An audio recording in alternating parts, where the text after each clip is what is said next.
अभय गिन्नी के सामने अंजलि को प्रपोज करता है और कहता है कि वह अभी भी उससे प्यार करता है और उसने अभी तक गिन्नी को स्वीकार नहीं किया है।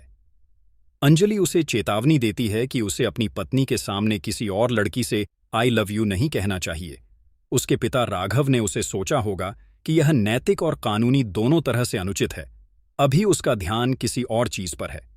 वह कॉल डिस्कनेक्ट करती है और गिन्नी की चुनौती को याद करती है कि वह राजपूत परिवार में अपनी स्थिति स्थापित करे और राघव को युवराज का केस जीतने में मदद करके अंजलि को हराए। वह किसी भी कीमत पर केस जीतने का फैसला करती है। गिन्नी अभय को चुनौती देती है कि वह किसी भी कीमत पर अंजलि को बर्बाद करके अभय का प्यार हासिल करेगी।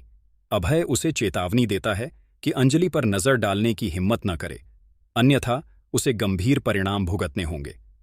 अमन वहां से गुजरता है और उनकी बातचीत सुनता है। वह अभय को उसकी पत्नी के सामने दूसरी लड़की से आई लव यू कहने के लिए डांटता है और पूछता है कि वह लड़की कौन है जो उसकी साली की जिंदगी बर्बाद कर रही है।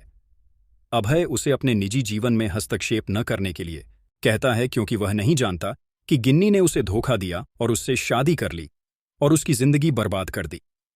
अमन का कहना है कि उसे अब गिन्नी पर ध्यान देना चाहिए क्योंकि वह उससे प्यार करती है और कहता है कि वह भी किसी ऐसे व्यक्ति से प्यार करता है जो बेहद ईमानदार है और उसकी ईमानदारी देखकर कोई भी उसके जीवन में आ सकता है।